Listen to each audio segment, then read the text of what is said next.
What's up, everybody? I'm your host, Joseph, and welcome to Fiction Ink Flow. Today I'm doing another episode of Comic Breakdowns, and we are covering Absolute Power, the DC crossover event that is taking over right now, where Amanda Waller, you know her from Task Force X, has gotten her wish. She is able to take down all superheroes with the help of Failsafe as well as Brainiac. Let's get into it. Our story kicks off in Metropolis, where some criminals have just got through completing a heist on top of a building. And you see that their guns get heated up and burned, and then there's ice on top of the propeller blade of a helicopter. And I love this visual. Of course, it's your boy Superman. And so the criminals are shocked and they're trying to take him down. They shoot at him. And then I want you to get a tight look at this artistic visual. It's almost like there's this blurred vision that kind of goes on, this sound. And then Superman has this shock on his face and he sees blood. What just happened? That's right, people. The Man of Steel himself has been taken down. Those shots hit him and he is falling to his death. This is unimaginable. What just occurred, and how does this affect everything else that's going to happen in this issue? We now jump to Keystone City 28 hours prior to the event we just witnessed, and we see Animal Man and Animal Girl kind of like doing some regular patrols. They kind of see the crowd hyped up, and all of a sudden, Animal Man is hit by a rock, and the crowd is like, "Get them before they get us!" And like, what is going on? They're calling them murderers. We next see Animal Man being brutally attacked and basically beaten down by just regular human beings, and Animal Girl is begging him to stop and leave him alone. Then we get a message from Waller. As they long have argued for decades, superheroes are a legitimate threat to this world. And then we get Batman and Robin kind of observing this and trying to kind of figure out what's going on right now. Batman then sends out a distress signal to see if anyone else is noticing this and seeing what's happening. And we get all this footage of like Captain Marvel doing stuff and exploding on people. We get Green Lantern and Supergirl firing on innocents, just destroying lives. And Mr. Terrific is saying, yo, this is fake. Nightwing saying people weren't even there. Wonder Woman, Aquaman, like some people are even off planet. So what is going on? How is this footage being pumped out to everybody? We then see Firestorm and Blue Beetle, and reports are coming in. They open fire like on hospitals, on innocents. Flash is trying to talk to Hawkman, trying to we need to do something about this. And Hawkman says, remember, Barry, you disbanded the Justice League. We don't even have a narrative right now. And Flash saying there must be some kind of AI, because I don't know who will be doing this. We then head back to Metropolis and we see Lois Lane and Jimmy Olsen talking about how all these other networks are putting this footage out and that she won't do it. But then Jimmy lets her know yo, this is us. The Daily Planet is also putting it out. She's like, I didn't approve this. I didn't concede to this. And then we get a message from Waller. Be advised that effective immediately, I have deployed a plan of action that will eliminate threats once again and for all. And she has signed off on this. She is behind this AI attack of superheroes being threats. Now in the Hall of Order, formerly the Hall of Justice, we have Amanda Waller and Sarge Steele talking about the plan.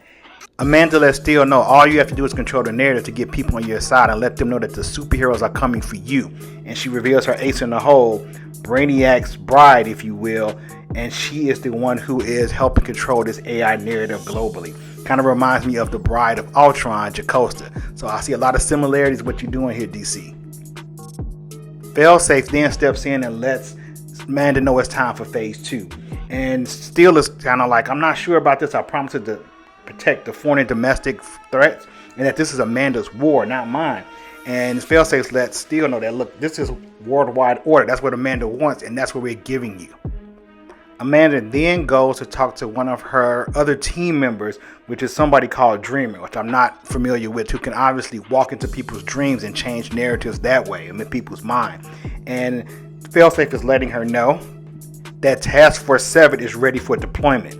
And so she's like, good, this will help save the world. And so then Failsafe gives the order for Task Force 7 to begin the hunt. That is the hunt on all superheroes.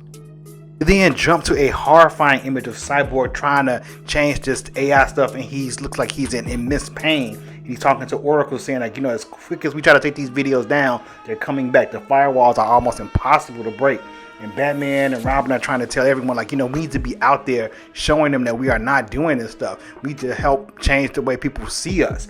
We even see Blue Beetle and other people. We got Booster Gold, Martian Manhunter, everyone trying to change it. It is not us doing this, but nobody's believing them with this global takeover of, Failsafe, Dreamer, Amanda Waller, all this is happening. It's like they've pushed this to everyone believing that the superheroes have now turned completely evil, which is like their worst possible fear. And we end this shot with someone looking over Superman, checking out his power levels, which is where we begin this issue. Back in modern times in Metropolis, we have Superboy, Connor Kent, and John Kent, Superman's biological son from Lois, both hear the shot and going to rescue Superman. They're trying to figure out how did this happen, and we got Mr. Terrific kind of like, what's going on? What's happening in Metropolis? I can't tell, but I tell that vitals are gone. John has Superman, and then Superboy reports that they're trying to get him to the hospital. He's been shot. We see some people targeting them, and then we see that same blurry power phase. We're saying that Superman has lost his powers, but then we see all three of them crash hard down because they all have lost their powers at this point. Batman is reaching out to Oracle and saying what happened, and Oracle lets him know like this footage has stopped. There are no more videos, and he's like, great, you shut it down. Like, no, Amanda Waller is now broadcasting, and she said that she's here to help, and that she is going to help stop these metahumans, and she's been doing this for a long time now, been preparing in case they ever went rogue. Then get more of these blurred shots with multiple superheroes losing their powers, and Amanda is spewing her narrative, and she's saying that us at the U.S. Department of Sovereignty have been mortified by what's been happening. Like, we need to no longer have fear, we ourselves and not for our children, and after today you won't. So she like, we have claimed so many lives worldwide these last few days, and that her bureau are dispatching people out to help to make sure that this threat will be taken care of permanently.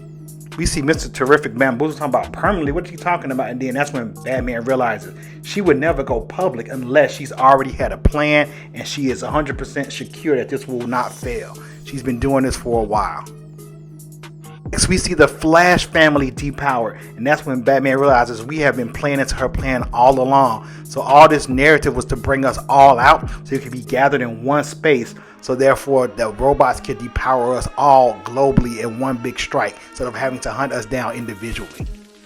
And then this is when we get our first full shot of all the Amazo Brainiac fail-safe robots who have all been equipped with superhero type powers and the ability to depower all the superheroes. So these will end up replacing the superheroes all under Amanda's watch. This is a very political move and similar to a certain project that will give the person in charge complete authority to appoint their own electives or their cronies into various positions to execute as much control as possible. I mean, come on, look at the narrative that Task Force 7 is saying. Surrender to us. Resistance is pointless. If you have superpowers, we will take them. If you utilize devices, we will drain them. If you use magic, you will no longer remember how to conjure it. This is so reminiscent of the climate of what's happening today. We then jump to Wonder Woman being attacked and letting Batman know that it's an Amazo, and then the Amazo corrects her saying Amazos plural, and that they're connected through a hive mind from Failsafe. And then Robin's like, wait a minute, I thought Failsafe was destroyed, but Amanda found him and put him back together with the aid of Brainiac. But then we see a variant cover of Wonder Woman getting her butt kicked by one of these Amazo robots, and it looks like she is in the worst of it because this Amazo robot has just stepped on her back and she looks like she is screaming in agony, just pure pain. And I love this, and I happen to get this variant cover. I suggest checking with your local comic shops to see if they have any more of those left. So then we get Batman telling everybody to, stay connected, we gotta retreat, let's break up so they can gather us together. And then he says that Amanda doesn't even know about this frequency, and then we get an incorrect message like, who's that, Green Arrow? Are you okay? Are you safe? Where are you? Like, I'm on the right side of history for a change. Like, I'm sorry to let you know, but you've been proven wanting. You're not really doing what you said you were going to do, and that you get an F for effort. And so I'm not with you anymore. I'm on Team Waller. The biggest shock we can have, you all. Green Arrow has deflected to Waller's side. Now, I don't know if this is a plant, he's going to turn the tide, or if he really is believing in her cause, but this is a game changer. We now get the most crippling message from Waller, that she's brokered a deal with the United Planets so no one leaves Earth. No space cavalry is coming to rescue them. And it even goes so far as to Green Lantern saying that we've sealed away the time stream and the microverse, and that Waller knows your secrets and there's no escape, no exits, and no hope. We now end with a message from Failsafe saying, like, I know you fought Amazos before, you just got to figure out how to turn them off and you can get your powers back and they'll be restored. And he says, you know what? That's not happening. There is some new design and some new technology that's going on. And like what's been taken is irretrievable. And there is no return mechanism. Your powers are never coming back. The shots have been fired. The blitzing has begun. And super no more. This also kind of reminds me of a phrase or a quote that came from another character from a comic book that also issued this no more statement. Let's check that out real quick. Some of you longtime comic fans will remember Wanda Maximoff issuing the same type of statement, said mutants no more in the House of M, where every mutant on the planet Earth lost their powers. So it's a lot of similarities to this in House of M. We now return to our bonus scene for Absolute Power, where we see someone waking up and they're seeing that they're looking from like a robotic perspective, saying, where am I? Why can't I feel my arms, my legs? What's going on? Then we get a close-up of this eye, and like, it's so cold, and who is it? What is happening here? And none other than Superboy himself, John Kent, the biological son of Lois and Superman, who seems to have been plugged in and is being controlled and turned into some kind of human robot superhero amalgamation that may be what her ultimate goal is, to have complete control of all the superheroes. So if I made it make sense, go ahead and smash that like button and subscribe to the channel to know when new content drops just like this, and I'll catch you next time on Fiction Ink Flow. Peace. If you don't have it, you are truly missing. Fiction Ink Flow. What's up? We are talking about Fiction Ink Flow. What's up? If you don't have it, you are truly missing. Fiction Ink Flow. What's up? We are talking about Fiction Ink Flow. What's up?